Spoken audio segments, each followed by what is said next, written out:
जय श्री राम सभी सनातनी भाइयों को। जय श्री राम। सभी का बहुत बहुत धन्यवाद। और आज की जो मीटिंग है काफी शॉर्ट नोटिस पे है और सभी को मैसेज दिया गया बहुत कम टाइम के लिए, बहुत कम टाइम पहले 7:30 पौने 8 के आसपास। और जैसा कि आप जानते हैं तो आज का जो माहौल है आजकल का, उसके लिए तो सबसे पहले सभी को बहुत बहुत बधाई के एक भारत की तरफ से, एक हमारी सेना की तरफ से एक अच्छी कार्रवाई की गई उन आक्रांताओं के प्रति, उन आतंकवादियों के प्रति जिनके लिए एक बदले की भावना सभी के मन में थी। हर हिंदुस्तानी के मन में एक ये था कि एक अच्छा बदला होना चाहिए, एक बदले की शुरुआत होनी चाहिए। और इसी को ध्यान में रखते हुए देखो क्या है कि इसमें कोई हमें संदेह नहीं है कि हमारी भारतीय सेना का पराक्रम पे या हमारी सरकार पे वो अपना काम बखूबी करेंगे और अपने हिसाब से करेंगे। वो हमारे हिसाब से हम सोचें कि 2 दिन बाद होना चाहिए था, 5 दिन बाद होना चाहिए था। बड़े बड़े लोगों के अपने अपने सुझाव, कटास भी हैं, सुझाव भी हैं। लेकिन जिसका जो डिपार्टमेंट है, जिसका जो सेक्शन है, जिस तरह से जिसको चलाना है, वो उनको भली भांति पता है किस तरह से प्लान करना है, किस तरह से एग्जीक्यूट करना है, कब करना है, किस सीक्वेंस में करना है। तो हम लोगों को एज ए लेमैन या आम आदमी के बिहार पे हमको वहां पे माइंड लगाने की जरूरत नहीं है जहाँ पे हमारा एरिया नहीं, जहाँ पे हमारा एरिया है, जहाँ पे हमारे लिमिटेशन है, जहाँ पे हम सोच सकते हैं, जहाँ पे कुछ कर सकते हैं, वहां पे हमें सोचने की जरूरत है और उन जानकारियों को जुटाने की जरूरत है। हाँ ठीक है, हमें इंफॉर्मेशन के तौर पे भारतीय सेना क्या कर रही है, क्या डिसीजन है, क्या किस तरह से, वो तो सोशल मीडिया के माध्यम से, समाचार न्यूज के माध्यम से आपके समझ तक पहुंच ही जाएगा। लेकिन जो हमें अपनी हिदायतें अपने आस पड़ोस में अपने लोगों के साथ में जो हमें डिस्कस करना है, समझना है, एक दूसरे को समझाना है कि उसके बारे में कुछ जानकारियां और कुछ सावधानियों के बारे में आज हम बात करने वाले हैं। तो आज की स्थिति के हिसाब से हम खासकर मैं और जो हमारे कोर स्पीकर हैं उनके माध्यम से हम समझेंगे कि जो आज के परिवेश के, आज की स्थिति के हिसाब से क्या हमें सावधानियां, क्या जानकारियां एज ए लेमैन हमारे पास में होनी चाहिए, या किन चीजों का हमें ध्यान रखना है। बेसिकली गवर्नमेंट अपना काम कर रही है, सेना अपना काम कर रही है, लेकिन उसके अलावा हमारी क्या मॉरल रेस्पॉन्सिबिलिटी है और किस तरह की हिदायतें हमें हमको समझना जरूरी है। आज हमारे जो कोर स्पीकर हैं वो तो बोलेंगे, बात करेंगे करेंगे, लेकिन उसके अलावा भी किसी ने कुछ बात करनी हो या उसमें कुछ इनपुट देना हो या कुछ फीडबैक देना हो, तो अपने समय, निर्धारित समय के हिसाब से एक एक 1.5 मिनट में अपनी बात रखें। जो हमारे कोर स्पीकर है वो थोड़ा सा इलोबरेट करेंगे पूरा उसको, जिसमें कि आज के कोर स्पीकर हमारे रवि जी हैं, रवि हेटेकर जी हैं, रविंद्र तोमर जी भी ज्वाइन करेंगे, थोड़ा सा लेट हैं, और गुरु जी प्रशांत खले जी भी हैं। तो उनके माध्यम से थोड़ा सा हम समझेंगे और बाकी भी लोगों को भी हम मौका देंगे कि एक एक मिनट में वो भी अपनी बात रखें, और फिर हम सेशन को within the 1 hour close करेंगे, क्योंकि 1 घंटे से बियॉन्ड हम नहीं जाना चाहते। और थोड़ा सा समय सबका है, बाकी सब लोग जानकारी के हिसाब से अपने एक्शन प्लान, अपने माइंडसेट के हिसाब से अपने आप को मैनेज करें। तो मैं ज्यादा समय ना लेते हुए रिक्वेस्ट करूंगा रवि टेकर जी से कि रवि सर, जैसा कि आज का हमारा एजेंडा भी है कि जैसे आज के परिवेश के हिसाब से हम किस तरह से, किस जानकारियों का हमारे पास में एक मतलब वो होना जरूरी है, जानकारी होनी जरूरी है, किस तरह की सावधानियां, किस तरह की हिदायतें एक लेमैन की दृष्टि से हमारे पास होनी चाहिए। जय श्री राम सर। जय श्री राम। सभी को जय श्री राम। जय श्री राम सर। आज का जो विषय है वो सबको पता ही है कि जो भारतीय सेना की तरफ से जो कार्रवाई की गई है उसका सभी ने स्वागत किया है। सभी इसकी प्रतीक्षा भी कर रहे थे। और आने वाला समय बहुत कठिन है और कठिन होता जाएगा। हम्म। तो ठीक है, हमें सेना की कार्रवाई पे गर्व है, पर हम्म। हमें इसमें खुश नहीं होना चाहिए। हमको ये पहले समझना है। अभी हम उस मोड पे है कि we are fighting a war. और हम्म। वॉर किस चीज का वॉर है? ये कोई भारत पाकिस्तान वाला वॉर नहीं होने वाला है। हम्म। हम बहुत बड़ी गलत फहमी में है कि ये दो सेनाओं के बीच का युद्ध होने वाला है। जहां तक हम समझ पा रहे हैं, ये दो सिविलाइजेशन का ही वॉर होने वाला है अल्टीमेटली। हम्म। और हम उसके पहले पायदान पे है अभी। पहला हम्म। पायदान वही होता है जो कि आर्मी से लड़ा जाता है, पहला बात। हम्म। तो ये जो आज का विन है, एक छोटा सा बैटल हमने जीत लिया है, पर हमें मेन मुख्य तो एक वॉर जीतना है। और उसके लिए सेना क्या, हर आदमी को अपना योगदान देना पड़ेगा। जो चीजें सबको पता है वो मैं उसको दोहराऊंगा नहीं चीजें, पर क्योंकि हमें ये समझना है कि युद्ध जो होता है ना, वो कभी भी इमोशन के बल पे नहीं जीता जाता। ये हमको, ये पहला लॉ है युद्ध का। चाहे वो आप किसी भी तरह का हो, किसी भी कंपटीशन हो या किसी एक्चुअली जो वॉरफेयर के वार हो ना, उसमें कभी भी इमोशन पे नहीं लड़ा जाएगा। जज्बा या इमोशन जो होता है ना, वो आपका एफिशिएंसी बढ़ा सकता है, पर आपको सिर्फ युद्ध नहीं जिता सकता है। आज के परिप्रेक्ष्य में ये मुश्किल, ये नामुमकिन है, ये कभी भी होता नहीं है। हमने हिस्ट्री में ये पढ़ा है, पर ये होगा नहीं ऐसा। तो ये कौन सी चीजें जो हमें युद्ध जिता देगी, तो वो है सबसे आज का डेट में जो है ना, वो है इकोनॉमी। इकोनॉमी से बड़ा हथियार आज का डेट में, आज का परिप्रेक्ष्य में, युद्ध के परिप्रेक्ष्य में कुछ भी नहीं है। आप एक चीज समझ लो कि जिसकी इकोनॉमी स्ट्रांगर होगी वही जीतेगा, और इसमें कोई दो राय नहीं है। इसके हम कितने एग्जाम्पल्स दिखा सकते हैं। हमने यूक्रेन का युद्ध देखा है। यूक्रेन अगर इकोनॉमी फ्रंट पे होता तो मुश्किल से 2 महीने लड़ सकता था, पर क्योंकि उसके इकोनॉमी को पूरा नाटो संभाल रखा है, इसीलिए ये कंबाइंड इकोनॉमी वर्सेस रशिया का इकोनॉमी का वॉर चल रहा है, तो इसलिए उसका रिजल्ट नहीं आता। करेक्ट। तो फिर हम एज ए, हम तो मिडिल क्लास लोग हैं, हम तो हथियार लेके जाने वाले है नहीं है। तो हम क्या क्या कर सकते हैं हमारे फ्रंट पे, वो जरा देखने। तो मैं इकोनॉमी पे बार बार इसलिए जोर दे रहा हूँ कि क्या होता है, ये भारत एक बहुत बड़ा देश, क्या एक बहुत बड़ा उपमहाद्वीपी है। तो हमारे अगर 10-20% एरिया में भी अगर युद्ध चलता रहेगा, तो भी हमारी रिस्पॉन्सिबिलिटी ये है कि जो बाकी का आपका 80% भूभाग है, वहां आपका कार्य सुचारू रूप से जैसे चल रहा है वैसे ही चलना चाहिए।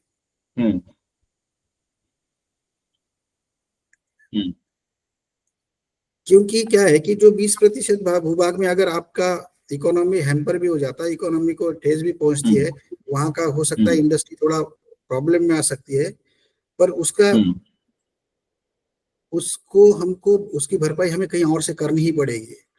इसका मतलब ये होता है कि हर बंदा जो मैं किसी भी फील्ड में हूँ, मैं कुछ भी काम करता हूँ, मुझे अपना कुछ ज्यादा देना पड़ेगा। ये समझ लो। लोग क्या समझ रहे हैं कि युद्ध होगा, बंद हो जाएगा, हम घर पे टीवी पे देखेंगे कि कहीं इधर से एक मिसाइल आ रहा है, उधर से एक मिसाइल आ रहा है, और हम मजे ले रहे हैं बस, और हम उनके कुछ लोग मर रहे तो हम पटाखे बजाएगा। ऐसा कुछ नहीं होगा। हमें हमारा उत्तरदायित्व निभाना है। तो उसमें सबसे पहला मैं इकोनॉमी पे स्ट्रेस कर रहा हूँ। तो ऐसी सिचुएशन में जो काम आप घर पे बैठ के कर सकते हैं, जो काम आप घर पे बैठ के कर सकते हैं, वो आपको जरूर करना चाहिए।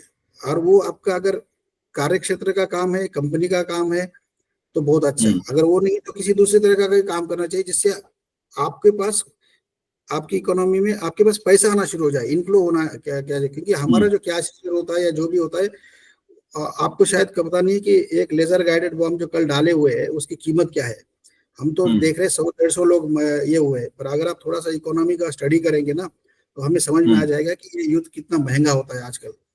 तो ठीक है, तो मैं उसके डिटेल्स में नहीं जाऊंगा। तो मैं यही चाहूंगा कि हम सब लोग इरेस्पेक्टिव ऑफ वॉर चल रहा है कहीं रहे, अपने अपना घर में अपनी तरफ से भारत की इकोनॉमी को, तो इकोनॉमी में एडिशन करते जाए, ना कि निटल्ले की तरह चुपचाप बैठे रहे घर पे। ठीक है। तो इसके लिए आजकल तो इंटरनेट का जमाना है, वैसे भी हमारा ज्यादा से ज्यादा काम आजकल वर्क फ्रॉम होम भी चलता है। तो किसी भी हालत में हमें जो फॉरेन कंपनीज होती है इंडिया में, उनको ये नहीं लगना चाहिए कि उनका काम हैम्पर हो रहा है। चलो वो कहेंगे कि नहीं, तो बहुत सारा ऐसा हो सकता है कि बहुत सारी कंपनी, चलो अब भारत पाकिस्तान वॉर शुरू हो गया है, हम उठ के थाईलैंड चले जाते हैं, हम फिलीपींस चले जाते हैं, या कहीं हम कहीं और चले जाते हैं। ये नहीं होना चाहिए। इसकी गारंटी हमें उनको देनी पड़ेगी, जिन्होंने यहाँ एफआईडी कर रखा हुआ है, उनको हमें ये गारंटी देनी पड़ेगी कि भाई ठीक है, हमारे 10-20% लोग बिजी है, पर हम बाकी के 80% लोग काम करने के लिए यहाँ रेडी है। पहला पॉइंट। अब दूसरा पॉइंट क्या है कि ये तो हो गया आपका देश का इकोनॉमी के लिए हम कैसे ये कर सकते हैं। दूसरा बहुत इंपॉर्टेंट पॉइंट है कि हमारे जो, हम तो शत्रु तो वो तो बॉर्डर के पार तो है ही है, और दुर्भाग्यवश बहुत सारे शत्रु हमारे आंतरिक भी है। और वो कोई जरूरी नहीं कि वो सिर्फ विधर्मी हो। लोगों की एक गलत धारणा है कि अब भारत पाकिस्तान युद्ध हो गए मतलब सभी सनातनी एक साइड हो जाएंगे, ऐसा कुछ नहीं होगा। हमारा हिस्ट्री यही बताता है कि सनातनी इस तरह से कभी एक नहीं हुए हैं। तो हमारे जो शत्रु है तो हमें समझना है, अंतर्गत शत्रु वो होता है जो कि आपको उससे आपको मारता नहीं हो, पर आप वो उसके जो एक्शंस होते हैं ना, वो आपका मनोबल गिराते हैं, वो आपको निरुत्साहित कर देते हैं बेसिकली। तो उस तरह के जो लोग होते हैं उन पे हमें ध्यान रखना है। तो अगर कभी ये सिविलाइजेशन के बीच का वॉर पे चला जाता है धीरे धीरे धीरे, तो हमें आत्मरक्षा की तैयारी करना बहुत जरूरी है। हम आज का डेट में तो मैं तो कहूंगा कि सबसे पहले आपके पास आप खुद सोचिए कि आप आपकी रक्षा, खुद की रक्षा कैसे कर सकते हो, आपके जानो माल की रक्षा खुद कैसे सकते हो, फैमिली की कैसे कर सकते हो, ये बहुत जरूरी। इसके लिए अभी ना आपको ज्यादा वो कुछ करने का जरूरत नहीं अभी, क्योंकि देशभक्ति की भावना हर एक में है। तो मुझे क्या, अगर हम कोई भी एक टाइम पे इवन सिर्फ भारत का जो जनगण मन है, हम सालों से हम बोलते ही नहीं है उसको, तो हमारे अंदर देशभक्ति आती ही नहीं है। तो अगर गली मोहल्ले में अगर हमने डिसाइड किया कि हम 7 बजे 6 बजे एक सार्वजनिक जनगण मन, अभी क्योंकि वॉर का टाइम है, तो इस टाइम पे अगर सार्वजनिक जनगण मन भी करे, अगर 40 सेकंड 50 सेकंड का जो है, तो भी काफी वो देश भावना जगा सकता है और मोटिवेशन के तौर पे होता है। तीसरा है, और भी एक पॉइंट होता है इसमें कि आप अलग अलग व्हाट्सएप ग्रुप पे हमेशा टच में रहिए, और आपके आसपास जो भी संदिग्ध गतिविधियां हो रही है, अगर आपने, मैं एक एग्जांपल बताता हूँ, अगर आप किसी रोड पे हमेशा जाते हो और अचानक आपको ये समझ में आने लगा कि ये रोड पे आजकल ब्लॉकेज बहुत बढ़ रहे हैं, मतलब कोई किसी ने डंपर उल्टा कर दिया है, कुछ ने कुछ मलबा डाल दिया है, कुछ इस तरह से जब चीजें होना शुरू हो जाती है, और आपको अगर पता है कि ये रूट जो है वो बहुत इमरजेंसी रूट हो सकता है, जब कभी अंदर दंगा हो या मिलिट्री का मूवमेंट हो, तो आपको उस चीज को जरूर नोटिफाई करना है। क्योंकि 71 के वॉर में मैंने पढ़ा था, मैं तो था नहीं, पर 71 के वॉर में मैंने पढ़ा था कि कुछ जगह पे यूपी में ये चीजें हुई है। मिलिट्री का मूवमेंट रिस्ट्रिक्ट के लिए बड़े बड़े वो लकड़ी के वो भी डाले गए थे, मैंने ऐसे सुना है। तो वो उस पर अभी इस बार हमें ध्यान रखना। उस टाइम से तो इस टाइम काफी, मतलब हमारे शत्रु भी बढ़ गए, पर हमारे शत्रु भी काफी बढ़ गए। और दूसरा और एक चीज है कि सबसे पहले हमें हेल्दी रहना है, बीमार नहीं होना है, मानसिक ना शारीरिक, इस पर्टिकुलर इस दौर में, क्योंकि ये बहुत जरूरत है। तो जहाँ पे भी आपको ब्लड की या वगैरह कहीं डोनेट करना पड़ता है, तो आप रेडीली अवेलेबल होना चाहिए आपको। ब्लड डोनेशन कैंप्स लगते हैं, क्योंकि अभी बहुत अगर जैसे सिविलियन कैजुअलिटीज अगर हो जाती है तो ब्लड की बहुत डिमांड आती है। तो उस टाइम पे हमें एकदम सजग रहना है, ब्लड बैंक के कांटेक्ट में रहना है, उनके नंबर रखना है, जो संस्था इसके लिए काम करती है उनके भी नंबर हमारे पास रखना है। तो बस थोड़ा मैं मेरे वाणी को विराम देता हूँ, यही कुछ प्रैक्टिकल चीजें मैं बताना चाह रहा था। बाकी सभी लोगों को पता ही जो व्हाट्सएप पे आता रहता है, बस हमें यही व्हाट्सएप पे जो भी आता है ना, जो भी वीडियो आता है, हमें थोड़ा देखना चाहिए, और उससे हम क्या किससे कर सकते हैं खुद सोच के कुछ एक्शन लेना चाहिए, नहीं तो जस्ट इंटरटेनमेंट के लिए नहीं करना चाहिए। तो सभी का फिर से मेरा बात सुनने के लिए जय श्री राम, धन्यवाद, जय श्री राम। जी, बहुत बहुत धन्यवाद रवि जी। आपने चीजों को काफी प्रैक्टिकल तरीके से बताया और आज की सिचुएशन के हिसाब से भी चीजें बताई कि युद्ध खाली वही नहीं है जो मिसाइलों से लोग लड़ रहे हैं, वो लड़ रहे हैं, वो डिपार्टमेंट है अपना काम कर रहे हैं, उनको हमें मॉरल कनेक्टिविटी या एक हमें उनके वो सपोर्ट तो है ही है, पूरे हिंदुस्तानियों का आशीर्वाद है अपनी सेना के लिए, उनके पराक्रम के लिए। लेकिन जो हमें मानसिक बेसिकली आज के सिचुएशन के साथ जो मानसिक युद्ध के लिए जो तैयार रहना है। मानसिक युद्ध क्या है कि जैसे कि फाइनेंशियली, जैसे आपने बताया, अपने पड़ोस के हिसाब से, चीजों के हिसाब से, मतलब छोटी छोटी चीजों में भी हमारे को अपने आप को तैयार रखना है। जैसे कि बोला कि आपने बीमार नहीं होना, किसी प्रोएक्टिव कंडीशन के लिए भी तैयार रहना है। तो ये छोटे छोटे पहलुओं के पहले तो अपनी मानसिक व्यवस्था को हम सुदृढ़ रखें, सुलझी हुई रखें, जिससे कि हम किसी चीज के लिए किसी क्षण कुछ डिसीजन ले सकें या किसी के साथ खड़े हो सकें। तो सबसे पहली चीज तो ये है कि हमें अपने आप में प्रैक्टिकल रहने की और सात्विक और वास्तविक रहने की जरूरत है। क्योंकि ये अभी यदि ओवरऑल देखा जाए तो दिस इज द बहुत इनिशियल स्टेप, मतलब this is the starting, this is the बहुत इनिशियल फेज में है ये युद्ध का। This is not A and basically. और ये अलग अलग जरिए से चलेगा और इसका इम्पैक्ट लॉन्ग टर्म रहने वाला है। और जब युद्ध होता है तो फायदा ही नहीं होता, नुकसान भी होता है। तो इकोनॉमिकल जो बाहर रहेगा, इकोनॉमिकल जो चीजें रहेंगी उसके लिए भी, और उसका जो इम्पैक्ट रहेगा वो इनडायरेक्टली बहुत सारी चीजों पर पड़ता है। तो अपने अपने मानसिक लेवल को, मानसिक संतुलन को भी हम उस जरिए से समझें, देखें, और उसके लिए हम क्या एक्सेप्ट कर रहे हैं, ये रियलिटी, इससे हमें गुजरना है। नेक्स्ट मैं रिक्वेस्ट करूंगा, अभी रविंद्र तोमर जी आए नहीं है, तो मैं नेक्स्ट जो हमारे स्पीकर हैं प्रशांत गुरु जी, उनसे मैं रिक्वेस्ट करूंगा तो वो अपने रखें। प्रशांत जी, जय श्री राम सर।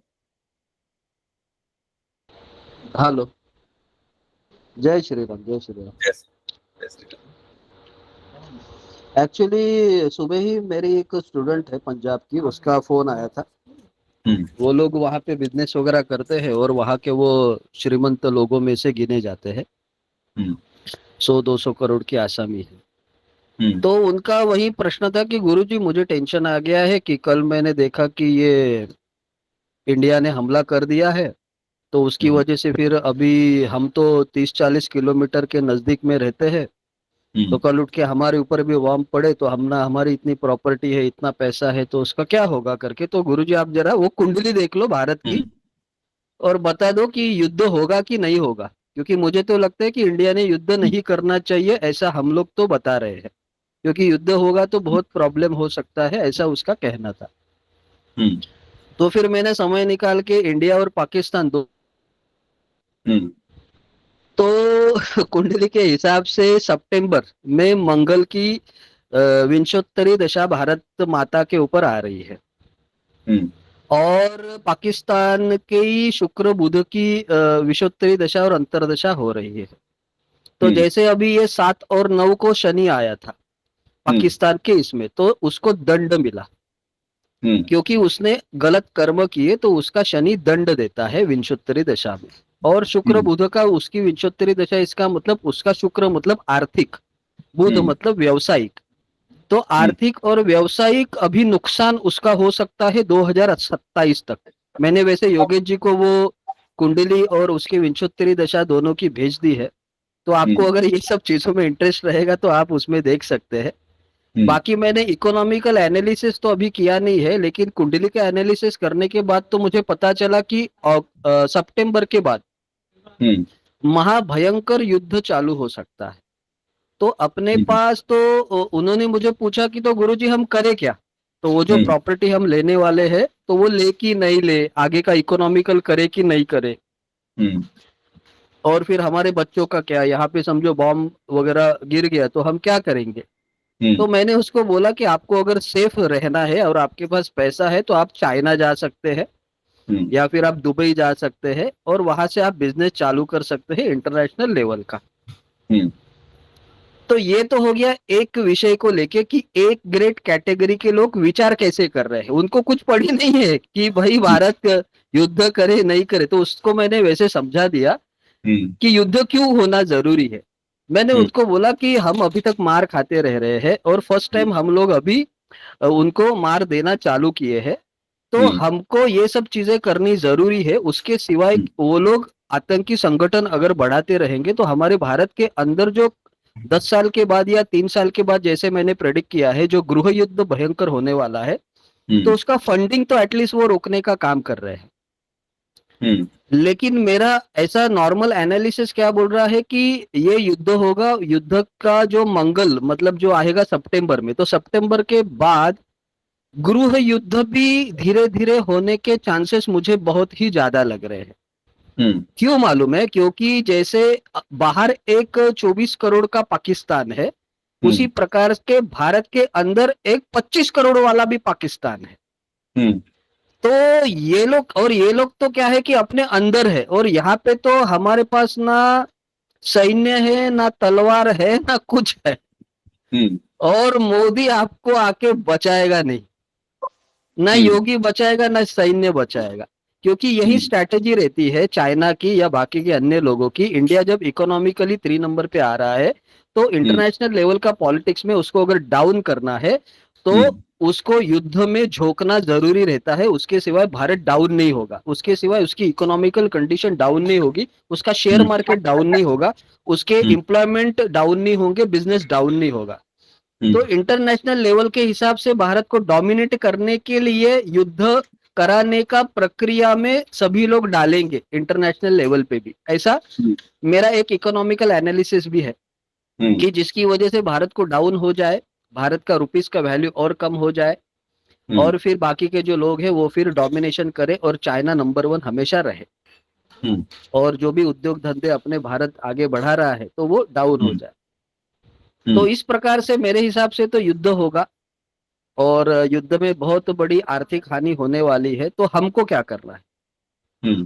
तो हमको क्या करना है? तो हमको सिर्फ युद्ध के बारे में बात नहीं करनी है, तो युद्ध के बारे में तो मोदी और जो भी अपने अमित शाह है वो तो सैन्य बल के हिसाब से देख लेंगे। हमको हमारे अंदर की आंतरिक सुरक्षा और व्यवहारिक सुरक्षा के ऊपर हमको बहुत ही ध्यान देना पड़ेगा, क्योंकि बहुत सारी नौकरियां जाएगी, बहुत सारे बिजनेस बंद होने वाले हैं, या फिर बहुत सारे प्रकल्प बंद हो जाएंगे, या बहुत जगह पे नुकसान भी हो सकता है। क्योंकि अगर समझो उन लोगों ने पागलपंती कर ली पाकिस्तान ने, और गलती से जो भी शहरों के ऊपर बॉम्ब ब्लास्टिंग चालू कर दिया और अणु बॉम्ब वगैरह गिर गया, तो फिर आगे जाके बहुत बड़ा नुकसान हो सकता है। और अभी भारत में तो सायरन के हिसाब से कैसे प्रोविजन या प्रिकॉशंस लेना है, उसका तो पूरा का पूरा हर एक जगह पे वही मैसेजेस में देख रहा हूँ। तो इसका मतलब क्या है कि भारत ने तो डिसाइड ही किया है कि युद्ध तो होगा ही होगा। तो युद्ध होगा तो इकोनॉमिकल कंडीशन तो बहुत ही प्रॉब्लम में हर एक व्यक्ति की आएगी। लेकिन सबसे महत्वपूर्ण है कि जो आंतरिक गृह युद्ध होने वाला है तो उसके लिए आपको तैयार रहना पड़ेगा। मतलब बाहर से भी युद्ध है और अंदर से भी युद्ध है। तो वो जो अंदर का युद्ध होगा वो बहुत ही डेंजर होगा, क्योंकि एक तो धंधा पानी हम लोग कर नहीं रहे, हम सब नौकरी वाला मानसिकता वाले लोग हैं। बहुत सारे जो हिंदू है सब नौकर बन रहे हैं, और सभी धंधा के ऊपर ये मुसलमान लोगों ने कब्जा कर लिया है। तो उस प्रकार से वो भी आपके लिए बहुत बड़ा प्रॉब्लम हो सकता है। लेकिन इसमें एक पॉजिटिव पॉइंट क्या है कि आपको आत्ममंथन करने के लिए कुछ तो समय तो मिल जाएगा, जिसमें आप प्लानिंग तो कर सकते हैं। क्योंकि ये प्रॉब्लमेटिक सिचुएशन होगी तो इसमें ज्यादा से ज्यादा पैसा बैंक में सेव करने की कोशिश कीजिए, बैंक में या फिर ऑनलाइन या क्रिप्टो में या सोने में या फिर कैश में। क्योंकि कल उठ के कुछ भी हो सकता है। जो नजदीक के बॉर्डर के जो प्रदेश है उसमें तो बहुत ही बड़ी बमबारी या बहुत बड़े नुकसान होने की आशंका है, बहुत सारी चीजें होने की आशंका है। तो उसका हमको अभी ख्याल रखना पड़ेगा। लेकिन हमारा जो उद्देश्य है वीएसएस का, हिंदू जिंदा रहना चाहिए, और जो भी दंगल होने वाले हैं, जो भी नरसंहार होने वाला है, उसके लिए हमको तैयार रहना चाहिए। उसको भी हमको भूलना नहीं है इस युद्ध के इसमें। ये सिर्फ मेरा कहना है, ये कह के मैं मेरा शब्दों को विराम देता हूँ। बाकी कुछ भी प्रश्न रहेंगे तो आप पूछ सकते हैं, जिसमें मजा आएगा उत्तर देने में। धन्यवाद। बहुत बहुत धन्यवाद आपका गुरुजी, बहुत बहुत धन्यवाद। आपने एक प्रिडिक्शन के तौर पे भी आपने लास्ट टाइम भी बताया था, इस बार भी आपने इस पे आज ही आपने इस चीज के बारे में बताया। और ठीक है, कहीं ना कहीं एस्ट्रोलॉजिकल के हिसाब से भी चीजें देखी जाए तो कहीं ना कहीं मैच करती हैं, कहीं ना कहीं प्रिडिक्शन हमारी ठीक भी होती है, बिल्कुल ठीक है। और जैसे आपने बताया कि हिंदू धर्म क्यों बचना चाहिए, क्यों रहना चाहिए, इसके पीछे भी आपने काफी सारा डिस्कशन किया था। यदि कुछ उस पे भी अभी मैं बात करता हूँ, जैसे रविंद्र तोमर जी अभी जस्ट आ गए हैं, लेकिन 2 मिनट थोड़ा सा और उस पर इलोबरेट कर सकें तो कर सकते हैं। अदरवाइज मैं रविंद्र तोमर जी को भी ले लेता हूँ, नहीं तो फिर आप इस पे हिंदू धर्म क्यों बचना चाहिए, हिंदू धर्म क्यों बचना चाहिए, ये जो विषय ना आप संडे को लीजिए और ज्यादा से ज्यादा हाँ, संख्या थोड़ा सा लाइए। इसमें ज्यादा डिस्कशन हो जाए। करेक्ट। तो अभी जो विषय चल रहा है वो बहुत अच्छा चल रहा है, तो इस पे ही हम टिके रहेंगे तो मजा आ जाएगा। ठीक है, धन्यवाद सर। ठीक, धन्यवाद। मैं नेक्स्ट रिक्वेस्ट करूंगा रविंद्र तोमर जी से। रविंद्र तोमर जी, जय श्री राम। जय Shri Ram sir. Sir unmute करें प्लीज। सर 2 मिनट मिल सकती है? क्षमा चाहूंगा, अभी पहुंचा हूं, बस 2 हाँ, मिनट प्लीज। ठीक है सर, ठीक है। तब तक हमारे जैसे और भी सनातनी भाई जुड़े हुए हैं जो रेगुलर मीटिंग में आते हैं, अपनी बात जैसे आज की सिचुएशन के हिसाब से रखना चाहें, कुछ फीडबैक देना चाहें तो बात कर सकते हैं। उसके बाद हमारे जो नेक्स्ट जो 4 स्पीकर हैं रविंद्र तोमर जी, वो भी आ रहे हैं जस्ट। तब तक मैं यदि ब्रजेश तोमर जी कुछ अपनी बात रखना चाहें तो रख सकते हैं, या और कोई हमारे भाई हैंड रेज कर सकते हैं, बात रखना चाहें तो बात रख सकते हैं।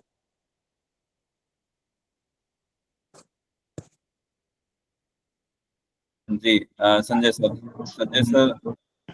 अच्छा हाँ सर, मैं थोड़ा सा आई एम नॉट प्रिपेयर, जी। बट रविंद्र तोमर जी को थोड़ा टाइम चाहिए, तो मैं इसमें ये हाँ, कहता हाँ। कि जो रवि जी। जी ने जो बात रखे हैं उस पे मैं पूरी तरह से सहमत हूँ कि भैया ये चीजें जो है हमको जो जो उन्होंने पॉइंट बताए हैं वो वाकई अच्छी बात है कि भाई इस कंडीशन में यदि सब तरफ से जो भारत की तरफ में लोगों की निगाहें हैं, तो हम ये इनको दिखाने का टाइम है हमारे पास में कि हमारी फौज सरहद में लड़ेगी और हम अपने कंट्री में अपने अपने जगह में अपना अपना रोल अदा करके उस काम को पूरा करेंगे।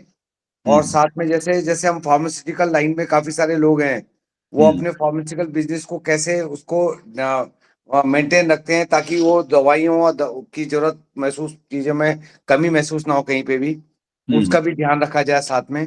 और जो हमारा पुराना एजेंडा है कि भाई हमें अपने अपने अपने मामले में कि जो मोमडन्स के चलते में हमारा जो धंधा सब कुछ छोटे छोटे कामों में बटा पड़ा है, उसको भी हमें संगठित करने की जरूरत है, क्योंकि बिल्कुल सही बात है कि ये केवल देश का युद्ध नहीं होने वाला है, ये डायरेक्ट युद्ध से हमेशा हर कोई बचना चाहेगा, लेकिन जो हमें अंदर के दुश्मन है उनको थोड़ा सा आइडेंटिफाई करना और उनकी हरकतों पे को कंट्रोल करने की जरूरत है। जो मतलब जो जो पहले से हमारा ये बात है कि स्ट्राइक के बाद की बात है, लेकिन स्ट्राइक से पहले भी हमारा मूल भावना यही है कि भाई हमको अपने अपने हिंदू लोगों को और जो व्यापार के मामले में अपने ही लोगों को तरजीह अपने प्राथमिकता देनी चाहिए। तो मैं इतना ही कहना चाहूंगा, शब्दों को विराम देता हूँ। रविंद्र तोमर जी शायद मैं समझता हूँ कि फ्री हो गए हैं अब। नमस्कार सर। धन्यवाद। जी रविंद्र तोमर जी, आप ही के पास आ जाते हैं। जय श्री राम जी। सभी सनातनी भाइयों को बहनों को जय श्री राम, हर हर महादेव। सर्वप्रथम तो आज मैं अपनी भारतीय सेना को सैल्यूट करना चाहूंगा। उनका जितना भी हम सभी सनातनी विश्व सनातन संस्कृति की ओर से उनका अभिनंदन करना चाहूंगा, उनको साधुवाद देना चाहूंगा। उन्होंने जिस पराक्रम का परिचय दिया है और दुश्मन के घर में घुस के उनको मारा है, तो उनका जितना भी गुणगान हम लोग करें, जितना अभिनंदन करें, साधुवाद करें, वो बहुत कम है। तो सर्वप्रथम तो भारतीय सेना, तीनों सेनाओं को मैं सल्यूट करना चाहूंगा समस्त विश्व सनातन संस्कृति की ओर से। जी बिल्कुल सभी। दूसरा जो टॉपिक है बेसिकली कि जैसे भारत सरकार और हमारी सेना ने अपना कार्य कर दिया है, और जैसे भी आप सभी भी अनुमान लगा रहे होंगे कि ये यहाँ पे रुकने वाला नहीं है। जो विधर्मी दुश्मन देश है वो कुछ ना कुछ करेगा।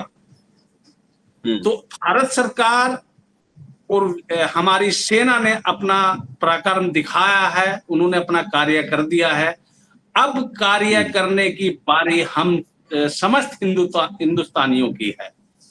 वो वैसे तो आप सभी ने अपने अपने माध्यम से बताया है, लेकिन मैं सभी से निवेदन करूंगा, और जितने भी लोग सुन रहे होंगे या आगे सुनेंगे इस वीडियो को, तो उन सब से निवेदन करना चाहता हूं कि अपने आजू बाजू हो रही प्रतिक्रिया को जरूर देखते रहें, अपने आसपास जरूर देखते रहें। हम सबको संभलने की जरूरत है, देखने की जरूरत है। हमें तीसरी आंख सभी भारतीयों को, भारत सरकार और हमारी सेनाओं की तीसरी आंख बनने की जरूरत है। छोटी से छोटी गतिविधियां अपने पास देखते रहें। आप सभी समझ रहे होंगे कि मैं क्या कहना चाह रहा हूं। मैं किसी व्यक्ति विशेष या किसी की बात नहीं करना चाह रहा हूं, लेकिन अब कर्तव्य हमारा है छोटी से छोटी चीजों को हम देखें, गतिविधियों को देखें। कहीं पे भी कुछ भी जरा सा भी आप लोग को संशय हो, तुरंत उसकी सूचना जहां दे सकते हैं। आप सभी को बताने की जरूरत नहीं है, जहां हमें सूचना देनी है तुरंत दें। और हमें कुछ करने की जरूरत पड़े तो आनन फानन में किसी का वेट ना करे, उसका उत्तर क्रिया पे प्रतिक्रिया जरूर दे दे। तो मैं सभी से यही निवेदन करूंगा कि हम अब अपना कर्तव्य निभाएं, भारत माता के लिए जो जो भी हमारे कर्तव्य हैं, जैसे भी हम कर सकते हैं, देख सकते हैं। अपनी तीसरी आंख को, भोलेनाथ की जैसे तीसरी आंख खुलती है तो प्रलय आती है, लेकिन हमें तीसरी आंख देखते हुए उन चीजों को, बिंदुओं को, महत्वपूर्ण बिंदु होंगे उनको देखना बहुत जरूरी है। दूसरी बात, अभी आप सभी को जैसे भली भांति पता है कि जितने भी हमारे सैनिक हैं जो छुट्टियों पे गए हुए हैं, उन सबकी छुट्टी रद्द कर दी गई है, तो वो सभी अपने घर से कूच कर रहे हैं। तो हमारा कर्तव्य बनता है, मैं सभी हिंदुस्तानियों से निवेदन करना चाहता हूं कि जैसे अगर आप देखें और वो अगर घर से जा रहे हैं तो आपके पास जो वाहन है, उस वाहन से जहां डेस्टिनेशन तक वो उनको पहुंचना है तो पहुंचाने की कृपा करें। बिल्कुल। दूसरा, अगर हम किसी ट्रेन में हैं, बस में हैं, अगर वो खड़े हैं और हम बैठे हैं तो तुरंत उनका मान सम्मान करें और उनको बैठाए, क्योंकि उनको बहुत आगे लड़ाइयां लड़नी है, ताकि वो बिल्कुल भी थकान ना समझे और उनको एक एहसास हो कि हम सभी भारतवासी हिंदुस्तानी उनके साथ कंधे से कंधा मिला के चले हुए हैं। तो ये भी थोड़ा सा ध्यान रखें। बस मैं केवल ये जो आज सेशन का माध्यम था वो सभी है, बाकी सभी ने भी अपनी बात रखी है, लेकिन दोबारा से मैं फिर यही कहना चाहूंगा कि हम सभी भारतीयों को अपनी तीसरी आंख खोल के रखनी है, जरा जरा सी गतिविधियों पे ध्यान रखना है। जैसे कि एक फ्रंट पे हम वहां लड़ रहे हैं तो दूसरे अधर्मी यहाँ पे भी है, और अधर्मी मैं ये नहीं कह रहा हूं कि किसी जाति में होगा, किसी धर्म में होगा, अधर्मी किसी भी धर्म का हो सकता है, किसी भी जाति का हो सकता है, उसको भी चिन्हित करें और जरूरत पड़े तो आप भी दंड दे सकते हैं, क्योंकि सर्वप्रथम हमारा कार्य है भारत माता के लिए। जो भी निष्कर्ष निकलेगा, जो परिणाम होगा, उसकी चिंता मत करें, कंधे से कंधा मिला के भारत सरकार के साथ रहे और भारतीय सेना के साथ रहे। मैं फिर यही निवेदन करता हूं कि जो मैं कह रहा हूं या जो मेरे भाव हैं, जो मैं कह भी नहीं पा रहा हूं, तो उनको आप समझिए, और जहां तक भी हमारे ये वीडियो जाए या हमारा ये संदेश जाए या हम जो कहना चाह रहे हैं, हमारे भाव समझे और राष्ट्र के साथ और देश के साथ, सेना के साथ, सरकार के साथ कंधे से कंधा मिला के चलिए। बस मैं यही कहना चाहता हूं और इन्हीं शब्दों के साथ अपनी वाणी को विराम देता हूं। भारत माता की जय, वंदे मातरम, जय जवान जय किसान। जय किसान। धन्यवाद रविंद्र तोमर जी, आपने बहुत ही सटीक और जोरदार शब्दों में अपनी बात रखी और बिल्कुल एक प्रैक्टिकल तरीके से रखी कि जो जवान वहां पे लड़ाई लड़ रहे हैं, हमको भी अपनी अपनी जिम्मेदारी अपने अपने स्तर पे निभाने के लिए बहुत सारे ऐसी एक्टिविटीज हैं जिसके जरिए से हम चीजें कर सकते हैं, मोटिवेट कर सकते हैं, समर्थन दे सकते हैं, जवानों का साथ दे सकते हैं, और हमें समाज के उस छुपे हुए चीजों को भी ध्यान में रखना है, जिसके लिए आपने बार बार बोला है कि तीसरी आंख का ध्यान, मतलब तीसरी आंख को खोल के रखना है। कहीं भी हम उस तरह की उल्टी सीधी गतिविधियां देखते हैं, this is our prime responsibility, we need to take care और we need to inform on the same time to the concern authority, concern department. बहुत जरूरी है, क्योंकि सब लोगों की जागृति, सब लोगों की जागरूकता अपने अपने स्तर पे काम आएगी, और जरूरत पड़ने पर यदि कोई अधर्मी किसी भी समाज का है तो अपने स्तर पे भी उसकी प्रतिक्रिया देना और उसको सबक सिखाना जरूरी है, क्योंकि ये भी हमारे देश के और राष्ट्र हित की उसमें काम है। क्योंकि जब हम राष्ट्र हित या देश हित की बात करते हैं, जो बॉर्डर पे लड़ रहे हैं वो अपना काम कर रहे हैं, भली भांति कर रहे हैं, भली भांति प्लानिंग के हिसाब से कर रहे हैं, गवर्नमेंट की डायरेक्शन के हिसाब से करेंगे और करते रहेंगे, लेकिन जो हम अपने स्तर पे कर सकते हैं उसको भी हमको अपनी जिम्मेदारियों को भूलना नहीं है। खाली हमारी जिंदगी मतलब इसी पैटर्न में नहीं होनी चाहिए कि आना जाना और खाना और निकालना, उसके अलावा भी हमें अपनी जिम्मेदारियों को, परिकल्पनाओं को, अपनी विचारों को सजीव मतलब एक्टिव रखने की जरूरत है और डायनेमिक रहने की जरूरत है। डायनेमिक सोच के साथ में, डायनेमिक शरीर के साथ में, जिससे कि हम किसी के लिए माध्यम बन पाए, किसी के लिए डिसीजन ले पाए और किसी के साथ में चल सकें और किसी को हम चला सकें, बेसिकली किसी की गाइडेंस बन पाए और किसी को गाइडेंस दे सकें किसी भी विषम परिस्थिति में। दिस इज द स्टार्टिंग, बहुत इनिशियल फेज है, दिस इज नॉट एंड। ये अभी शुरुआत है, अभी ये अंत नहीं है, और हमें हर स्तर की चीजों के लिए तैयार रहना पड़ेगा। तो मैं अपनी बात को यहाँ पे विराम देते हुए, बाकी भी मैं जो श्रोतागण है अपनी बात रखना चाहें तो रख सकते हैं, सभी सेशन ओपन है। धन्यवाद। और जो भी व्यक्ति बोले वो अपनी वीडियो ऑन रखें, ये मेरी सभी से रिक्वेस्ट रहेगी। जय श्री राम। जैसे अभी नरेश जी ने हैंड रेज किया, मैं रिक्वेस्ट करूंगा नरेश जी अपनी बात रखें। जय श्री राम नरेश जी, बहुत अच्छा लगा। जय श्री राम सर, अनम्यूट करें सर, अनम्यूट करें, आपका म्यूट हो रखा है नरेश जी। सर अनम्यूट करें, हाँ आवाज नहीं आ रही। जी जी जी, अनम्यूट अभी नहीं हुआ है आपका शायद, और आप ही हो का। गया। हाँ हाँ हाँ, जी, हाँ जी। unmute करना आप ही के हाथ में होता है जी। नमस्कार सर सभी को। नमस्कार, जय श्री राम जी। जय श्री राम, जय श्री राम। सर मैं केवल 4-5 चीजें ही कहना चाहूंगा, काफी प्रैक्टिकल।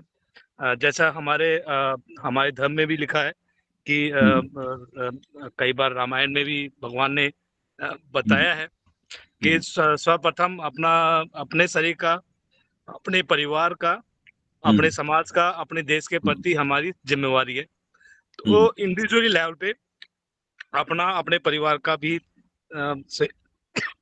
ख्याल रखें। अपने हथियार जो भी आप सबको, हम सभी को पता है, उन सब चीजों का अपने अपने घर पे रखें।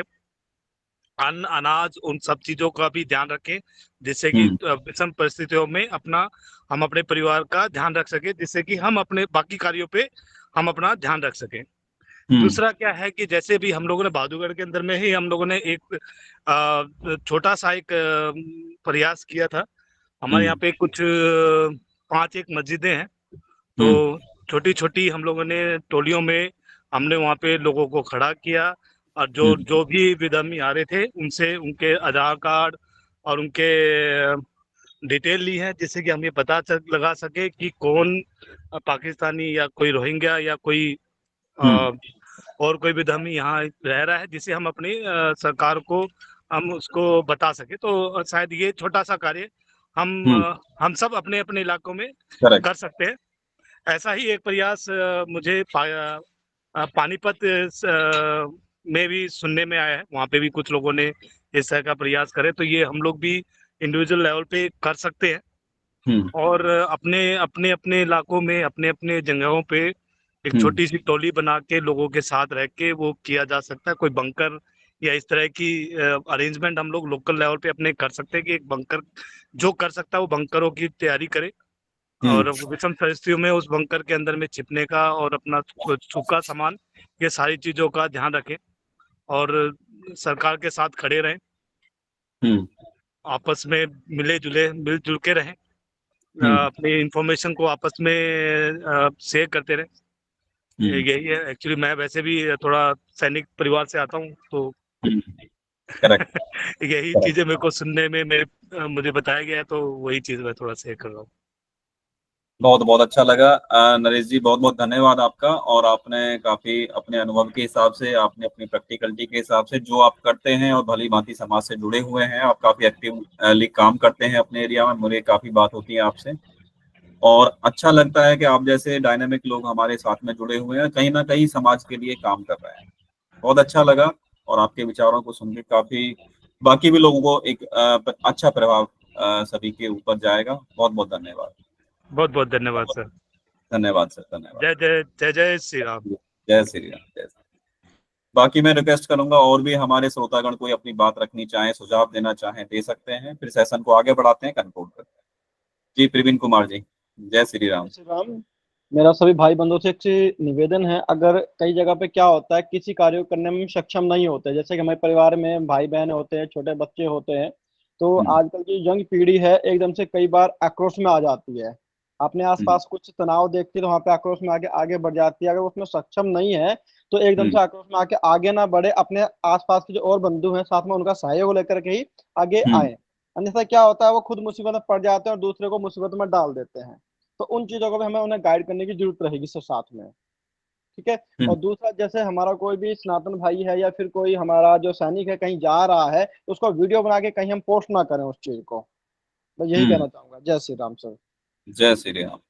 बिल्कुल आपने बिल्कुल सटीक पॉइंट बोले हैं कि हम किसी रिएक्शन के लिए पहल करें, लेकिन आपस में, अपने पड़ोस में, अपने आसपास बिल्कुल घुल मिल के रहें, समझ के रहें, एक दूसरी इंफॉर्मेशन को राइट तरीके से, सही तरीके से प्रेजेंट करें, सही तरीके से एक्सेप्ट करें और सही तरीके से उस चीज को गाइड करें, फिर एक यूनिटी के साथ में अपने साथ में गैदरिंग भी रखें, समझें, फिर किसी सिचुएशन को आप सेफ देने की कोशिश कर सकते हैं।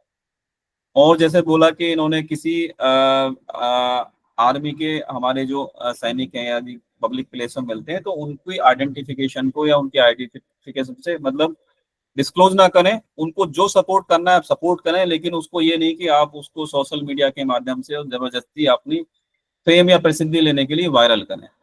हर काम के लिए प्रसिद्धि लेने के लिए वायरल करने की जरूरत नहीं है। जो किसी ने काम कोई सेवा भाव से करना है तो उसको करें, लेकिन किसी सैनिक की या किसी आइडेंटिफिकेशन किसी उसको आप डिक्लेयर ना करें, जो सरकार ने भी बोला है। जी धन्यवाद। बाकी और कोई हमारे भाई अपने विचार रखने चाहें, बात रखनी चाहें, रख सकते हैं, फिर सेशन को हम आगे बढ़ाते हैं, कंक्लूड करते हैं। जी संजय सर। सर जी, मुझे एक चीज इन्होंने बहुत अच्छी बात कही कि किस कोई फौजी अगर में मिलता है तो उसकी आइडेंटिटी ना दिखाएं। मैं हाँ। अपने परिवार की बात बताता हूँ कि मेरा भांजा है, मेरी मौसी की लड़की का लड़का, वो एयरफोर्स में है। जी। तो जब ये अभिनंदन वाला मामला हुआ था उस टाइम हाँ। में वो लोग भी उसके साथ में, मतलब अलग अलग लेवल में, मैं इतना डिस्क्लोज नहीं करूंगा, बट वो अलग लेवल में वो लोग एसोसिएटेड थे साथ में। तो क्या हुआ कि उस टाइम में हमारी दीदी ने हमारे फोन उठाने बंद कर दिए, फोन ही ना उठाएं। तो कहीं से हाँ। पता चल के उन्होंने फेसबुक वगैरह में कहीं ग्रुप में डाल दिया कि हम सब ठीक हैं और वो भी ठीक है, मतलब भांजे का नाम लिया, वो भी ठीक है और कोई वरी ना करे। अरे हमने कहा बड़ा रूड सा बिहेव किया इन्होंने, तो पता कुछ बताया, मतलब ऐसा टका सा जवाब दे दिया, हम तो बड़ा हित के बारे में सोच रहे थे। तो बाद में उन्होंने जब जब ये मामला सारा निपट गया सब मामले में, तब उन्होंने बाद में मेरे से बात करी, मेरे से जो उनसे बात हुई, कभी उनको कह रहे मैं आज एक एक करके सबको फोन कर रही हूँ। कहता देखो ऐसा है कि हम तो फौजी फौजी नहीं है, बट फौजी की बहुत सारी गोपनीयता होती है, बहुत सारी जरूरतें, बहुत सारी उनकी सीमाएं होती हैं। वो तो बच्चा है, हमारे साथ बात कर लेता है।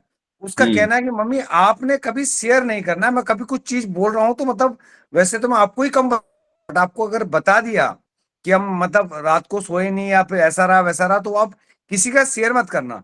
कहते हैं यार हमें तो आदत है, अब संजू तूने फोन किया तो हम बात बात में बोल देंगे अरे यार उसकी नींद पूरी नहीं हो रही, ये नहीं हो रही, वो नहीं हो रही। तो कहते हैं हमने ये किया कि कम से कम मैं अपना किसी से बात नहीं करूँ, बुरी बन जाऊंगी कोई बात नहीं, बट जो जो सरकार जो देश के प्रति उसकी जो वो है, मतलब संवेदना है, वो अपनी जो जरूरतें हैं वो पूरी होती रहेंगी, कोई बात नहीं, अपने लोग को तो मना लेंगे। मैं कहा बहुत बढ़िया काम किया दीदी, ऐसे ही करते ना, कोई दिक्कत नहीं है। तो यही मतलब है कि होता यही है, कभी हम जाने अनजाने में हम अपने उसके बताते भैया बहुत सारे ट्रक का मूवमेंट जा रहा है, बहुत सारे टैंकर जा रहे हैं, उसकी वीडियो बना के सोच रहे हैं, तो वो ना करें। ये बहुत अच्छी बात कही इन्होंने, जो अभी इससे पहले इन्होंने कहे थे, मैं उनके बात को वो रखता हूँ, तभी इसको मनन करेंगे, मैं चाहता हूँ।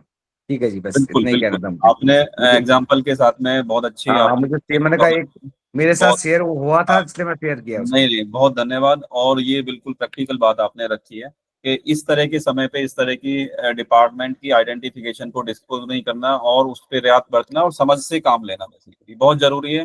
क्योंकि हमारी सोशल मीडिया की प्रसिद्धि कोई ज्यादा फर्क नहीं पड़ता कि हमारे को कोई सोशल मीडिया पर रील बनानी है, किसी ऐसे लोग बड़े करते हैं बेसिकली ना, काम करेंगे 2 पैसे का सोशल मीडिया पे करेंगे उसको जैसे कि 100 पैसे का काम किया। तो उन सब चीजों से ये सब चलने वाला नहीं है और इन सब चीजों से कोई विशेष फायदा नहीं होने वाला। व्यक्तिगत फायदा हो सकता है कि, लेकिन उसमें राष्ट्र का हित ना हो, देश का हित ना हो, या जो आपने काम किया हो सकता है उसका लाभ ना हो, ठीक है। लेकिन कभी किसी सेंसिटिव परिस्थिति में जरूरी नहीं है कि हर चीज को आप अपने प्रसिद्धि या अपने व्यूज के लिए करें, कुछ चीजों को आप अपने लेवल पे कर सकते हैं।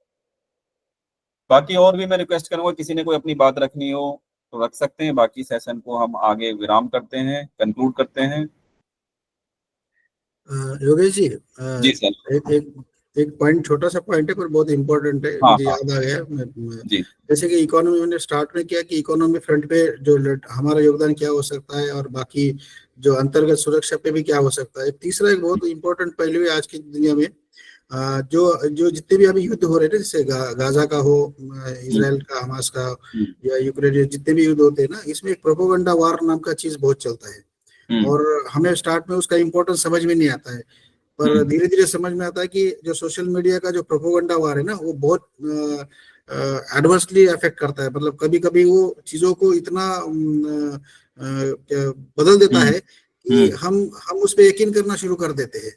और जब क्या होता है कि जब मेजॉरिटी लोग किसी चीज पे यकीन करना शुरू कर देते हैं तो उसको मतलब साइकोलॉजी में एक टर्म में याद नहीं आ रहा है, तो जो हमारे डिसीजंस होते हैं ना, गवर्नमेंट के भी हो या किसी के भी हो ना, वो उसी के तरफ चलना शुरू हो जाते हैं। और ये फैक्ट है, ये फैक्ट कमजोर पड़ जाते हैं। हाँ, हाँ, क्योंकि आजकल जैसे मैं इसका एक सिंपल जैसे उदाहरण के तौर पे मैं ये सब बता सकता हूँ कि मान लो कि मैंने आज सिंपल नोट किया है, हम बता रहे हैं कि हमने उनके 100 मारे, हमने 100 मारे, हमें कुछ लोग बोल रहे नहीं हमारे 2 जेट तो उन्होंने ये कर दिए, हम बोले नहीं किए, अगर होते तो सामने लेके आते, पर नहीं, वो मान ही नहीं रहे कोई, तो इसको बोलते प्रोपेगेंडा वार। मतलब क्या है कि हमारे कुछ लोग ऐसे हो रहते हैं कि जिनको सोशल मीडिया में जो इस तरह के वीडियो है उस पर तुरंत यकीन कर लेते हैं और उसको फैक्ट चेक करके नहीं देखते हैं। तो मेरा यही रहेगा कि आजकल बहुत सारे वीडियोज आ रहे हैं, तो हमें क्या करना चाहिए, तुरंत एक फैक्ट चेक की बहुत सारी साइट्स है आजकल, तो फैक्ट चेक पे जाके 10 सेकंड में आपको समझ आ जाता है फैक्ट वीडियो नकली है, फेक है, तो हमको तुरंत रिएक्ट करना चाहिए। लोग क्या करते हैं, रिएक्ट नहीं करते। अगर आपने कोई भी ग्रुप में, व्हाट्सएप के ग्रुप में अगर वीडियो फेक देखा है तो हम खुद में मन में होते अच्छा ये फेक है छोड़ दो, पर नहीं, हमें उस वीडियो को टैग करके वहां लिखना है कि ये फेक वीडियो है, एक फेक वीडियो, जहां जहां आपको दिखेगा आपको नीचे लिखना है।